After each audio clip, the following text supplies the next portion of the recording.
I'm very excited to introduce Marta for our talk today. Marta is a PhD student in the computer science department at the University of Toronto and Vector Institute, working with Alán Aspuru-Guzik under the Canada Graduate Scholarship.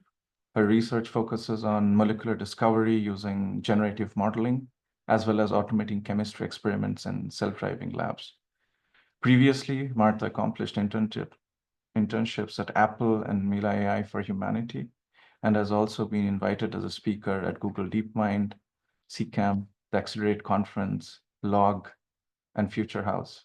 Marta is a founding member of the AI for Materials workshop held in NeurIPS and ICLR, and the Frontiers in Probabilistic Learning workshop. And today she's going to talk about language models in the lab, moving towards a robot chemist. So I'll stop sharing now, and Marta, the stage is yours. Cool. Thank you so much for the introduction. All right, let's see if I can share this painlessly. Is that good? Yeah. Great. Okay. And if anyone has questions during, feel free to interrupt. I'm going over a few papers, so yeah, it might be better to answer things on the fly, but that is up to you. So today I'm going to be talking about how we are incorporating language models in the lab and our progress towards self-driving labs. So I guess before I dive in, my background, where I'm coming from, I did my undergraduate degree in chemical biology at McMaster University, which is a small town near Toronto, Ontario, in Hamilton. And a lot of things really frustrated me in undergrad when I was working in the wet lab. A lot of things were very slow and tedious, and it felt like a black box, and it was very hard to debug if things went wrong because experiments went for a week, and I thought there's no way that I would much rather be thinking about the experiments and how to formulate them instead of sort of doing repetitive tasks. So already I knew that a self-driving lab was needed. I didn't know they existed, and I didn't really know how to formulate that thought. But that sort of motivated me to go into computer science because I thought, okay, with a computer, you can sort of you can control the whole system, and you know everything that's going in and out of everything and everywhere. So I thought, okay, this is more promising in the sense that I want to be able to create systems that model the lab, model reactions that are going on, and then have more control over them. And they're much faster as well, on the order of, hours or days as opposed to weeks. And so, yeah, I then went and did my master's in computer science at the University of Toronto. I worked at the intersection of AI and healthcare. And then for my PhD, I went and combined both of those degrees. So I wanted to work at the intersection of AI and chemistry. And so I started my PhD by working, I sort of learned what a self-driving lab was. And I thought, okay, this is super cool. This is exactly what I wanted for my undergrad self. So I sort of went down that route. And I've also been working on more of the generative generating molecules lately. So I've sort of worked both in proposing molecule candidates to try, and then also how we can get a robot to actually do those experiments in the real world, because it's a lot more difficult than having a computer propose candidates and then okay, cool. So with that introduction, I will then get started. Okay, this is a picture of how I view Toronto most of the year, which luckily today it's actually sunny, but yeah, we have long winters. Okay, so maybe the best question to start off with is, what is a self-driving lab? So a self-driving lab is a system that has different components of automation. And so if we look at a chemistry experiment, we can automate different components of the pipeline. We can automate the synthesis of some reaction that we care about. We can automate the characterization. We can have automate moving things around the lab. So all of these are could be components of a self-driving lab. You don't need all of them, but any sort of automation of this, any of the components, and also searching for next experiments to try. So this is all sort of what inspired my supervisor several years ago to think of what the matter simulation revolution would be, in a sense that if we sort of picture what an ideal lab might look like for a chemist, is a chemist might walk in, they have a series of experiments that they want to run. So here we have Jane, who's an organic chemist, and Jane has some synthesis reactions that she needs to get done and characterization. So she comes in and then she talks to Organa, who is a robot who can do these sorts of reactions and is a self-driving lab. And so Jane says to Organa, this is what I need to get done. Organa says, yeah, says no problem, like come back in a couple of hours and then it'll be done. And as a undergrad, that sounds like a dream to me. And then so this is sort of like the motivation of, you want the ultimate goal might be that you have a chemist interacting with some robotic system. There's some interaction between the two of them, and then the robot can sort of take care of most of that tedious experimentation, and then the chemist can be sort of they have time to do other things and think about other experiments that they want to run, and then the robot does it, and then the chemist comes back and it's all done. Okay, I see something in the chat. Oh no, maybe not. That's from before. Okay. Okay, so there are different types of self-driving labs. So we have a few in our lab as well. We have one which is called the ChemSpeed. And what we do here is we primarily carry out reactions that are chemically interesting. So there's usually some sort of like chemical type of reaction that we want to perform. And so this can perform sort of more sophisticated chemistry, but the issue is we're quite limited.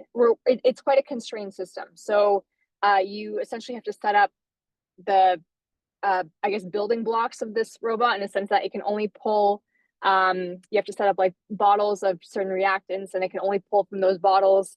It can only move things within like a confined grid. So there's a lot of constraints in the system. So we have sort of a trade-off where we have cool chemistry, but less freedom.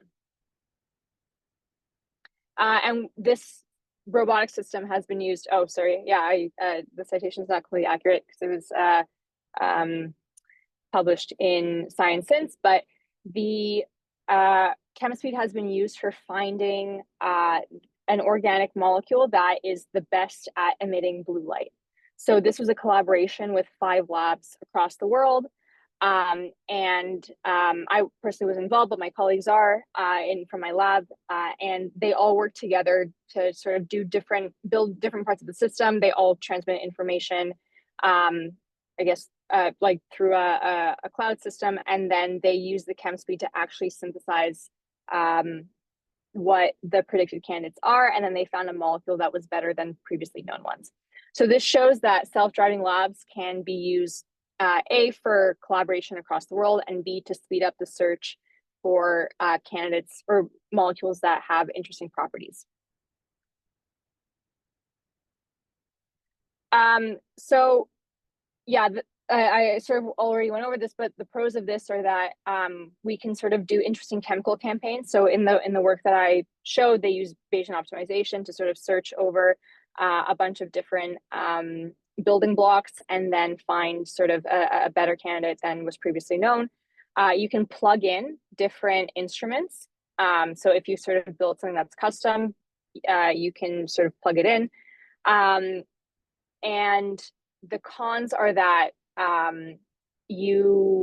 there's less freedom. So you have a very constrained system. You also need a lot of the level of knowledge you need to actually work with this is quite high. So not everyone can just sort of come in and within a day have something running.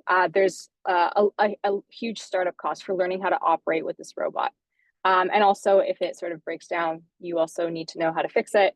And the other thing is that if mistakes happen along the way, there isn't really any verification that happens. So you have to sort of be vigilant as well. Okay, now we have a second robot that we have been working with. And this is more of a, we call this more of a generalist laboratory robot, in a sense that it is a free moving robot arm. And it can sort of work in an unconstrained lab setting. The problem is, though, that getting it to do things that we want it to do is kind of more complicated because there are so many more degrees of freedom. And because we have this in a computer science lab, this is a computer science project, we're not able to do like super interesting chemistry. So we're limited to essentially kitchen chemistry reactions that we may have done in high school.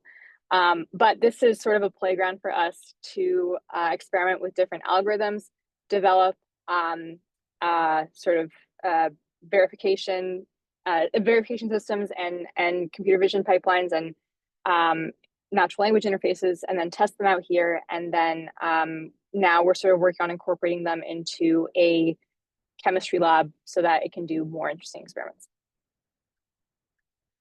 So the first issue I'm going to talk about is that we have this generalist arm, and one difficulty is that we might tell it to do things, or we might have certain intentions that we want, and it's easy for us to do it because we've spent maybe a lot of time in a lab, or in general, we know how to sort of pick up beakers from just everyday life, but it's not so easy for the robot to do those off the bat. So we have to figure out how to make sure that things are correct or give correct instructions. And this is what brings us to the first project, which is how we can incorporate large language models for chemistry robotics. So LLMs have been used in a lot of different areas in constrained language generation. So we've seen a lot of them used in code synthesis or in sort of everyday robotics to give instructions for a robot to do certain actions like pick and place certain objects in other objects, or sort of, I guess now with, there have been even more impressive examples with the like Gemini robotics and other robotics. So I think in general, LLMs are quite useful for going from natural language to this structured output, but there are also some issues along the way. So the first issue is that, so we thought, okay, this is great. Like, let's apply this to our chemistry robot where we want to be able to give the robot an instruction in natural language, and then it can generate the code that's needed to execute it on the robot. But the issue is the code, the language that's used for the robot instructions is a domain-specific language. It's a specialized language for chemistry robotics, but LLMs would not have been trained on this. Or maybe they have been trained a little bit, but in general, probably not, because there's not a lot of this that's accessible on the internet, because not a lot of people, or at least when we did this, not a lot of people have worked in this area. So the first question that we asked was, okay, create a plan for this experiment. So repeat this 2 times, add 15 grams of acetic acid to a beaker, and stir for 30 seconds.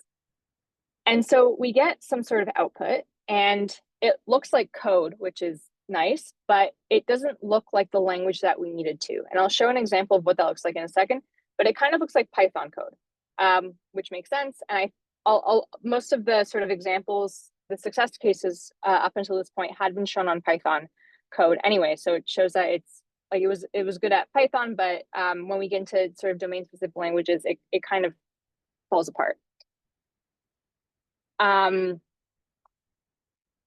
Yeah, so then we said, okay, well, we can tell it the name of the language. So convert this to KDL, which is the language that we're looking at. And it kind of changes the output. It looks different than what we'd seen before, but it's still not quite what we're looking for. So we are sort of quite sure that it doesn't know what KDL is. And so the first observation that we had was that, okay, if we are able to tell, or like if we're able to write a prompt that has the structure of the language, and sort of all of the rules and parameters and how things are supposed to look, then maybe it can do better at template matching, for example. So that we tried that and it did better. So this is sort of what KaiDL looks like. It's doing a better job in a sense that it's getting different headings correct. It's getting parameters correct. So providing it that description was a good start, but it's not perfect because it still makes mistakes. So even though it looks convincing at a first glance, there are some fatal mistakes that it makes along the way. So for example, here it's saying, okay, in the vessel, or a vessel that the robot is supposed to grab is called beaker 1, but there's no beaker 1. We don't have that in our system. So the issue is that it can sort of make these syntactic errors where if we then pass this off to the robot, it would just fail. That wouldn't be good for anybody. Okay, so the other observation that we made was, okay, if we have these errors that are generated, what if we can pass that back as feedback into the language model? So we have the description, the natural language sentence of what we want to write, and then we can figure out what errors are by having a verifier. So I guess what the verifier is dependent on the use case, but here we were able to, what we treat as a verifier was, can we compile the code? So given sort of a list of permissible actions and parameters and structure that we need to have, are we able to pass all those through that check? And also having access to a database of things that we have in our environment. Is everything a valid object? And we can also do things like making sure that like volumes are consistent, or we're not overflowing things in beakers. So this is how we constructed our verifier, but this is sort of like a general concept in the sense that if you can figure out how to verify whether or not a piece of code is correct, if it's not correct, you can pass that back as feedback, and that is quite useful. So we call this algorithm clarify. And so the way that it works is given an LLM. So I guess you can see how old this work is because we were still using GPT 3.5. So this is from, oh my God, I guess like 2 years ago now. We passed in a natural language input, which is sort of the experiment that the chemist wants to perform. We pass that through an LLM. Then we have, as well as a description of the domain language that we're looking at, and also the environment constraints. So these are all of the available hardware and the reagents. And the output that we get from the LLM is something that looks like structured language, but it's unverified. We then pass that through a verifier. If it's correct, if it passes the verifier check, great, then we can guarantee that the language is sort of follows the syntax that's needed for the robot to sort of understand the instructions. If not, we can pass the errors back from the compiler as feedback back to the LM. And then we repeat this until it gets a check mark or until we get timeout, and then we say that the whole thing fails. So we evaluated our system on a set of organic chemistry experiments from chemistry journals. So these are a little more complicated than just add cabbage juice to a beaker. And we compared this to a baseline, which uses mostly rule-based template, which was the state of the art at that point. And we evaluated a set of 108 of these experiments and had chemists evaluate them, both in terms of what they, whether or not the generated plan was correct, and also what the chemists preferred, in the sense that which plan was more truthful to the original experiment in natural language.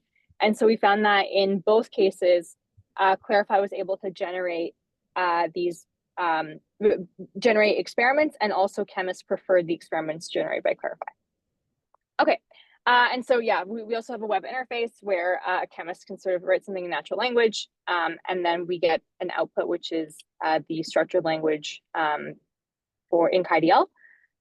And then we have done a few experiments. So as I said before, that we can only really do sort of kitchen chemistry experiments. So here's an example where if you remember from high school, a titration, which is where we have an acid and a base, we want to find the neutralization point. So here we just looked at the color changes, but we took some cabbage juice and baking soda, we mix them together, and then we get this blue solution in the end. But we provided the input as natural language. So add 40 grams of red cabbage solution into a beaker, add 10 grams of baking soda, and then stir the solution for 10 seconds. And then we get the instructions in structured language. And I guess one thing that I should have said to motivate this earlier, but like one of the main hurdles for chemists working with something like a ChemSpeed is learning how to code in the structured language. So this is a very tedious language in the sense that it's quite easy to make syntax errors. And it's also it can be quite difficult to learn for chemists who previously didn't know how to code. So being able to write it in natural language sort of lowers the barrier to entry for working with STLs. The other is, we created sort of a lemon lime inspired solution where we just sort of combine liquids. So our robot is the most robust capability is liquid handler, which is also something that is needed quite a lot in chemistry labs. Another thing that we try is recrystallization. So this is where we take a solution. Here we used alum. We heated it up, dissolved in water first, heated it up, and then we let it cool slowly. And then as it's cooling very slowly, crystals will form.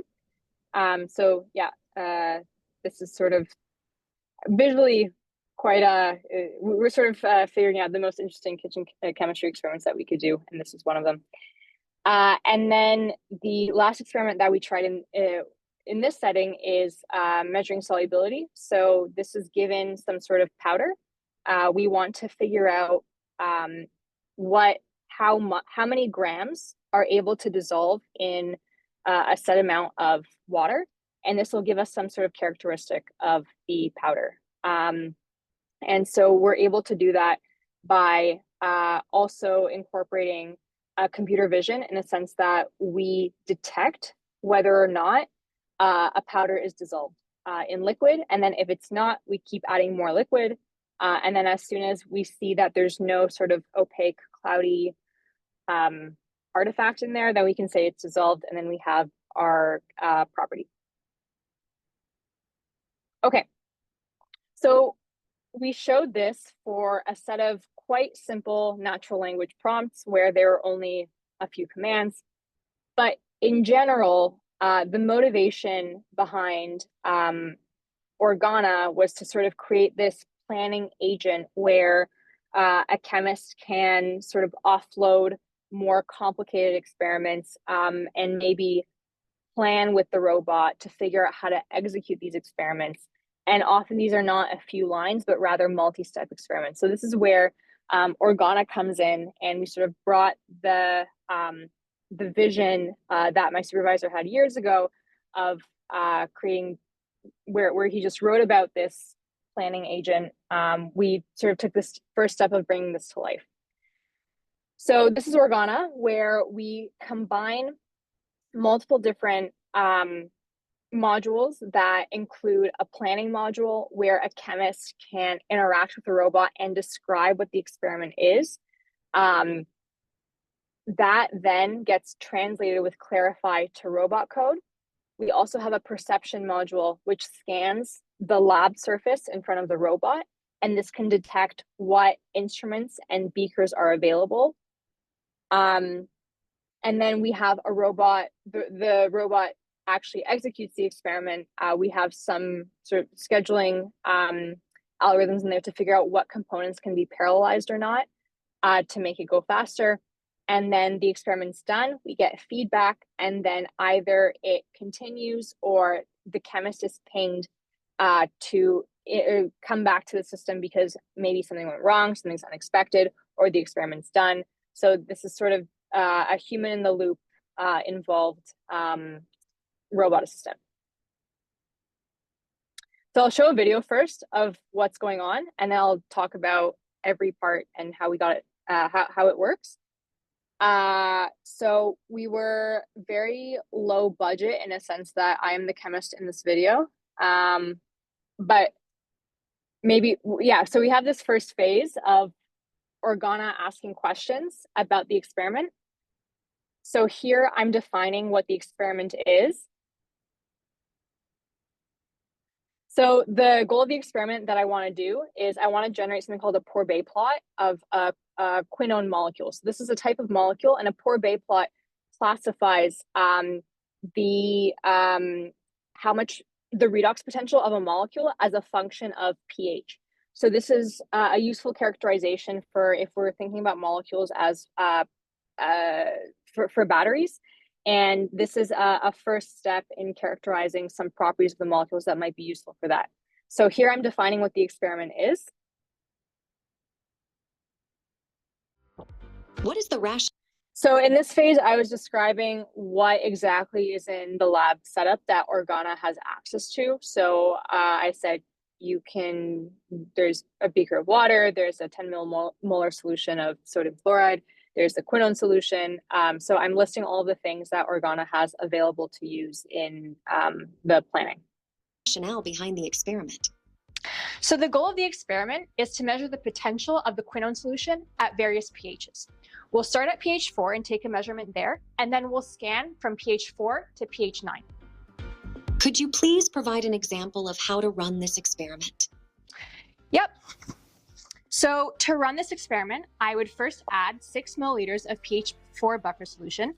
Then I would add 3 milliliters of sodium chloride solution, followed by 15 milliliters of water. Finally, I will add 6 milliliters of the quinone solution. Then I would measure the pH and run a CV scan. And finally, I would transfer the contents from the beaker to the waste beaker.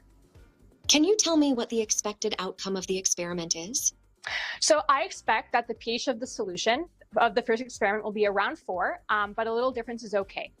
Now, because it's the first experiment, I don't know what the potential will be, but the general trend is that as the pH goes up, the potential becomes more negative. What is the number of experiments to be? So in that portion, I was explaining what the goal of the experiment is. So this will end up being a 19-step experiment over 6 different runs. And so to plan what experiments to do, Organa needs to know what the goal of the overall experiment is, and then break that down into steps of the individual experiment. And then in terms of the expected outcome, so in a chemistry experiment, you might not know what the expected outcome is, but in general, you have some sort of intuition of, okay, like as the pH goes up, the redox potential should go up as well. Down. And so this is for, we use this in a sort of verification where if something is unexpected in the sense that there's a result that's kind of weird, Organa can use this to ping the chemist and be like, this is the result. What do you want me to do? Like continue, or like, is there maybe, I don't know, a pipe burst and I don't know, there's no value here. So this is sort of used as one layer of being able to figure out if something goes wrong. And then yeah, I'll continue. Oh no.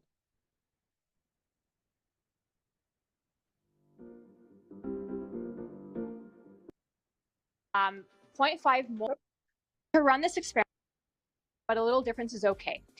Becomes more negative. Whoops. 6. So the stopping criterion here is how long the experiment should be planned for. So here I wanted 6 data points, so I said do 6 runs.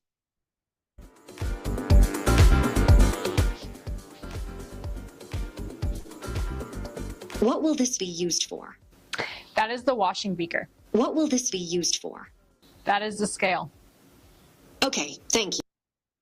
So here, this is the perception module where Organa scans the bench and sees what instruments and vessels are available, and now needs to be able to ground them. So this is kind of like a reverse prompting where Organa prompts the human to give a label to every vessel and instrument, And the reason we do this is because if there are multiple beakers in the environment, the human might want to identify what beaker is used for what purpose. So for example, if a beaker is near the pH probe, that might be used for pH reading.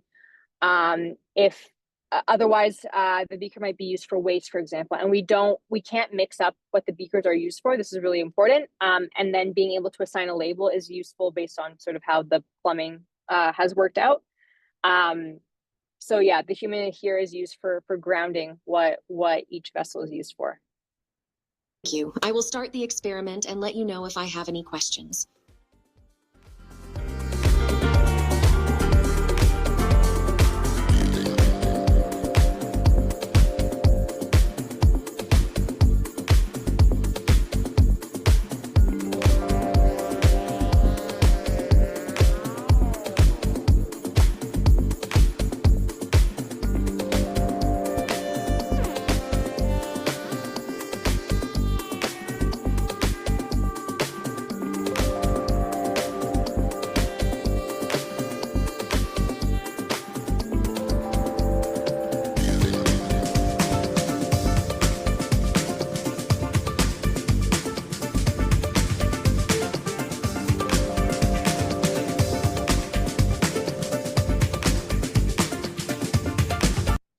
So this here is one experiment that's done. So this is one full experiment out of the 6 that Organa is supposed to do.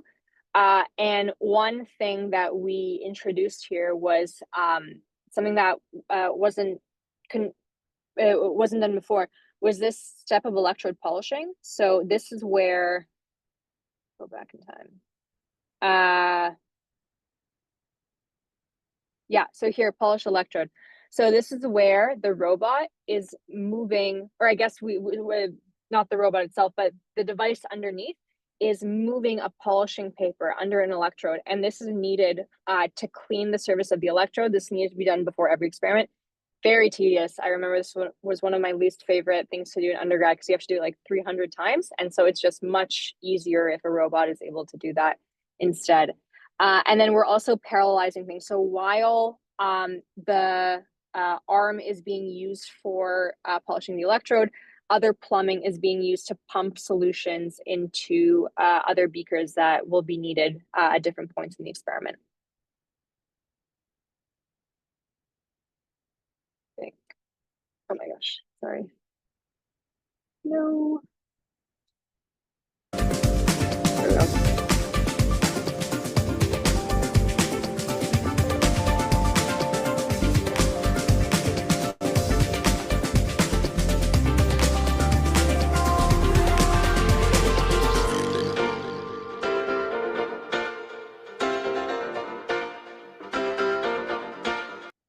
So these are the results after a single experiment, and then we repeat this 5 more times. Or Organa does, I don't. The experiment has been completed. And then after we've collected the results from every experiment, Organa synthesizes that into a single result plot where the goal of the experiment was to generate this Courbet plot. So on the x-axis is pH, y-axis is redox potential, and then also generates a log of the experiment for the user. So what happened in every experiment, and then what the final results are. Here are the results and a report summary. Thanks. Yeah, so in terms of what's going on in every component of the system, so we start off with this planning that happens at a high level with the chemist and Organa. And so Organa has a series of goals that need to be, or questions that need to be answered. And these were sort of at the beginning of the video in terms of what the goal of the experiment is, what vessels or what reagents Organa has access to, what's an example of how to run one step of the experiment, what is the stopping criterion. So these are all questions that Organa needs answered from the chemist before proceeding. So there's a sort of back and forth that happens on the language side in terms of answering them. And then Organa can speak to the human essentially through a combination of OpenAI Whisper, text to speech, speech to text. And but you can also type, so you don't have to speak vocally. When we did a survey after, I think it was actually 50-50 in terms of who preferred speaking and who preferred typing, which I thought many more would prefer typing. So I guess that was interesting. And then, yes, this is what's going on under the hood that we don't see in the video. Yeah, so we have things that are going on under the hood in a sense that we have the reasoning component, which is the beginning interaction. Then we have clarify, which is working to translate a natural language experiment to KDL, which is what the robot expects. We also have the perception module, which is where we detect the objects or segment them and then estimate the pose as well based on depth that we have from a camera as well. So this is so that we can sort of know what objects are where. Then we go into task and motion planning with scheduling. So this is how we have the KDL code, and now we have to figure out how to translate that down into pick and place, what the robot actually does. Then the robot does the experiment. We get data from that experiment based on different instruments that are involved. And then analysis post-experiment. So we analyze the results, if they're sort of expected, if things don't sort of agree with our knowledge base, for example, maybe we're sort of in danger of overflowing a beaker. And then this is where a human might get invoked for troubleshooting or not. And then this is sort of repeated until we have a termination condition. So these are the results of the chemistry experiment that Urbana did for this 19-step experiment. And we see that the results that we get from the Porbet plot from Organa versus a human are quite comparable. They're pretty similar. And then we look at time. So if we look at, so here we're comparing how long a human takes to do the experiment. So this is like 40 minutes versus, I guess we can say Organa. We can look at the first row up here, Organa speech or typing. In general, if we look at the total time, it takes longer because the pumping is quite slow. Maybe a human is faster at polishing the electrode. But here in the colored blocks, we see how long a human is actually involved. And this is much shorter. So this is where we get the time save for a human, in that they're not actually involved in the experiment as long. And the experiment is quite tedious. Like if you can do it once, like, okay, it's bearable. But if you do it multiple times, one after the other, it gets quite annoying. So we did a user study in a sense that we asked chemists whether or not, or how they felt doing the experiment manually versus having Organa do it.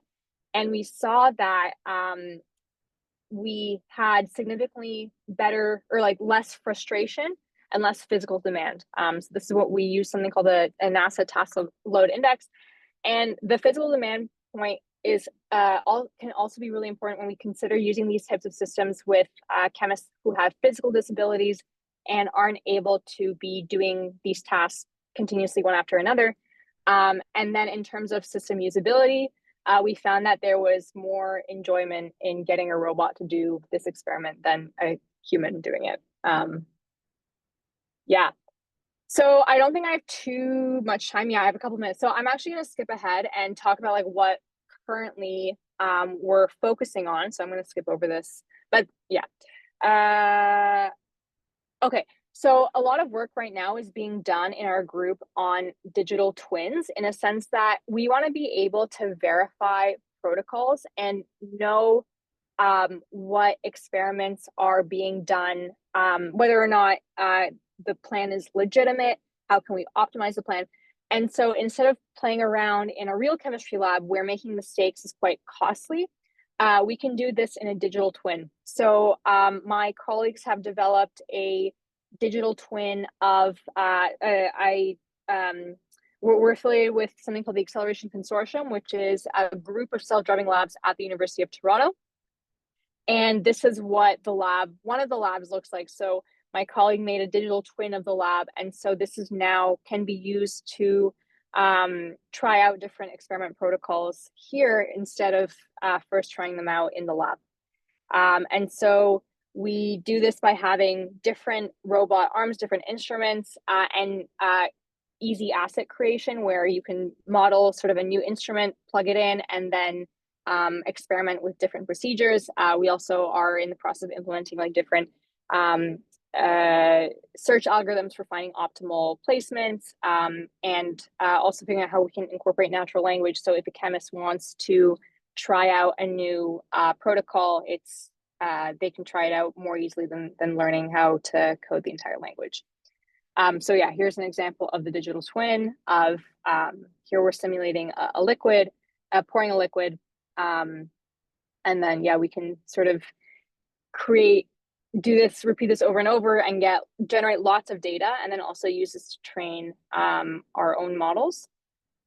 Yeah, here's an example. This is from our Liverpool collaborators, going from a real robot to what the digital twin looks like. And yeah, this is sort of the current status of it.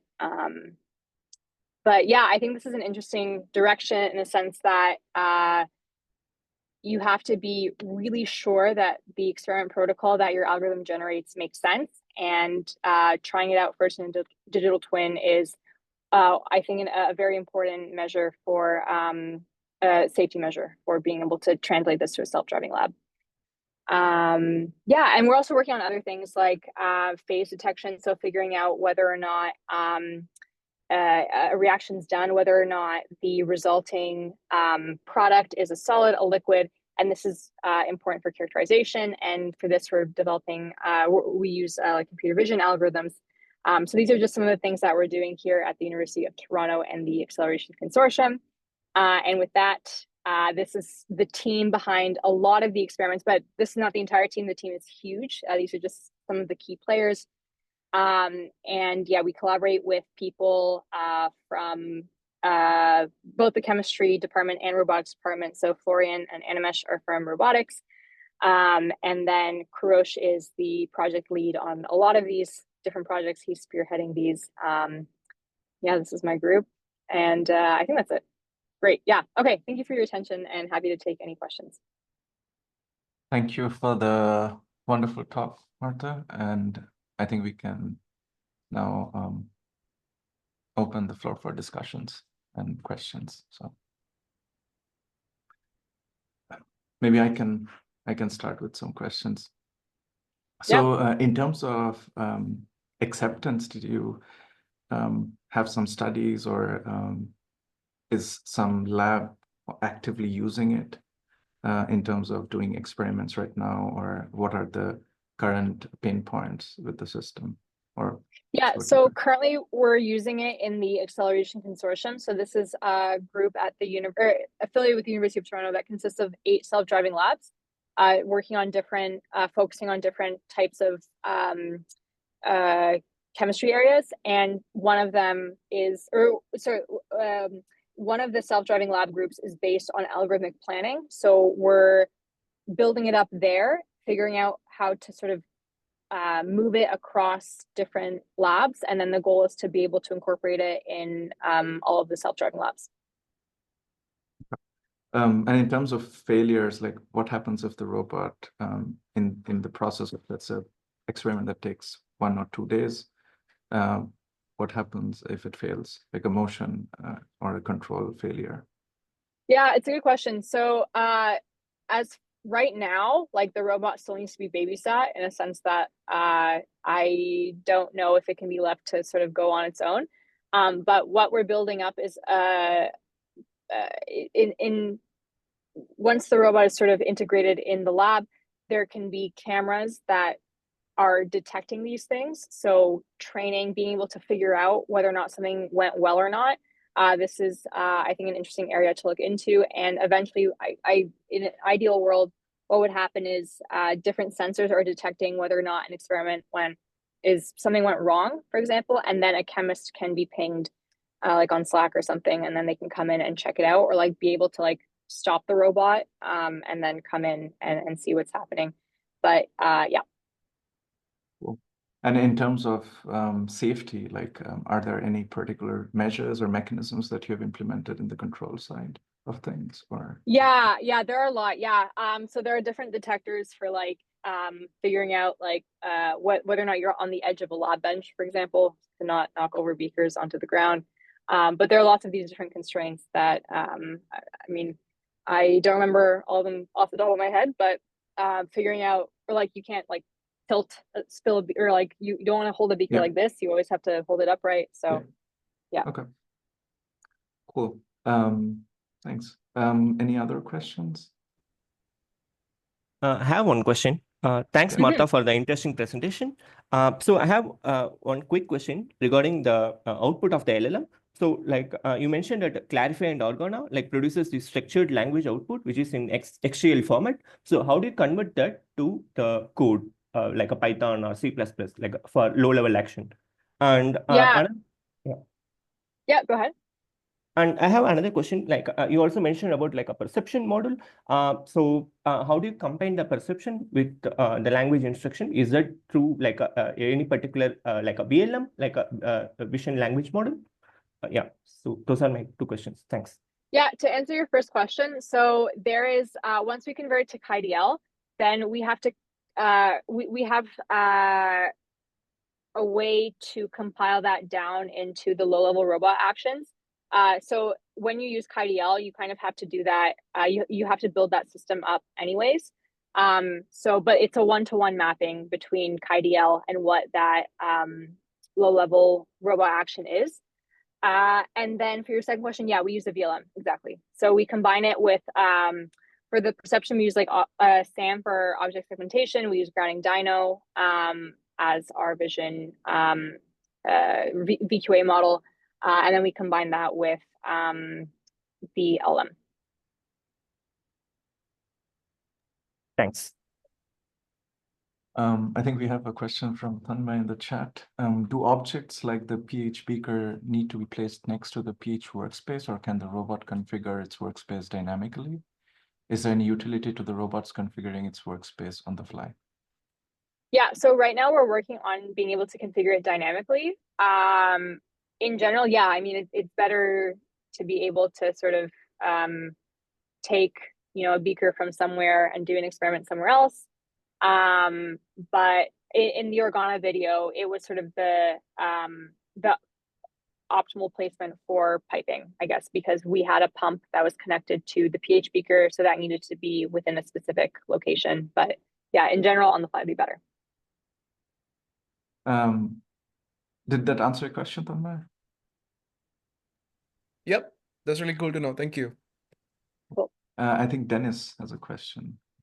So thanks a lot for the presentation. So I got a lot of new information that I didn't hear from Courage or from others from your colleagues. Oh, so I'm glad. it was Great. really awesome to hear and to see a lot of new pictures. I have just small questions about the setup of the robot. I mean, you're using a force controlled robot to do pick and place tasks. Is there a reason you're not using like for polishing the force pushing onto the polished, the grinding material? Is there a reason you use an extra machine for this? Yeah, I think the motivation was, so I personally wasn't involved in building that extra piece of hardware, but the motivation was it was quite difficult to get the robot, the arm to do it. I think the reason was, I think, from what I remember, I think it was inconsistent in terms of the force that was applied. And I think you definitely need it to be very consistent. And I think that there was trouble getting it to be consistent all the time, if I'm remembering correctly. So the easiest thing was to build this extra piece of hardware. But in general, yeah, I mean, it would be great if the arm could sort of do it on its own. But in what we've done is we've been printing like a series of like cheap 3D printable a series of hardware that can be used with the arm. So another thing that I didn't show here was like a pipette, which is where we need the robot to pick up very fine grained or very small volumes that need to be very precise. You can't do that with just pouring. And so my colleague built like a 3D printable pipette that can be integrated with the arm. So yeah, that it's sort of like a workaround for being able to get an experiment done more quickly than figuring out how to do it with the arm, because it's quite difficult. I see. I see. And the same approach is also that you have an extra end effector degree, right? Or You could, yeah, you could. I think that was a lot more expensive than doing the 3D printed hardware. But I think, yeah, like some of my colleagues are moving towards trying different end effectors.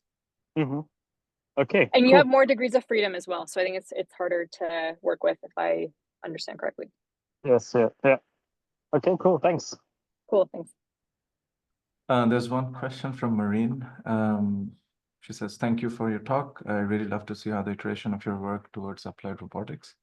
I was wondering how much of your system organa is reusable for another robot or other context, such as the planner part, for instance. For instance, inventory robots in warehouses. I quite love the transparency you have on your system and step-by-step explanation. Maybe my question will be how much work it represents to switch organa to another context. Yeah, it's a great question. I think the planner part is probably the most flexible part, in a sense that I guess I don't know for your system or how it would generalize to inventory robots. I don't know how, I mean, I'm guessing it's pretty different. So maybe it wouldn't work out of the box, but for the series of experiments that we tried, the planner was pretty, like it worked pretty well. We would probably have more trouble with the current setup in terms of like, I mean, I think this is very specific to our case, but like piping from different instruments. But yeah, I guess it depends on what exactly you would need it for. So I think it's hard to say without knowing more specifics. Yeah, thank you for your answer. The question was mostly for the planner part. That was really interesting, and how you go step by step and helping that the interaction with the user is quite natural and really cool. So I think this is the part I think that will be interesting to take to another context. Cool. Thank you for the feedback. Maybe like an easier question would be like, can we do cooking with it now that you can have these chemistry stuff? I think cooking is a bit more similar than warehouse inventory stuff. So what do you think about that? For the planning, I think it would be even easier to do cooking, because there's so many recipes that would have gone into the training data. So my guess is probably. In terms of like the hardware software interaction, probably more work needs to be done to make it generalizable to picking up like a pan, for example. I think, yeah, that might be difficult for the robot that we have. But yeah, I think the translation to cooking wouldn't be so far-fetched. I think Samuel has a question. Yeah, I had a question. Can you hear me? Yeah. Yeah, all of a sudden my computer started misbehaving and the video can't go on. Anyway, my question was about interrupting like the experiment.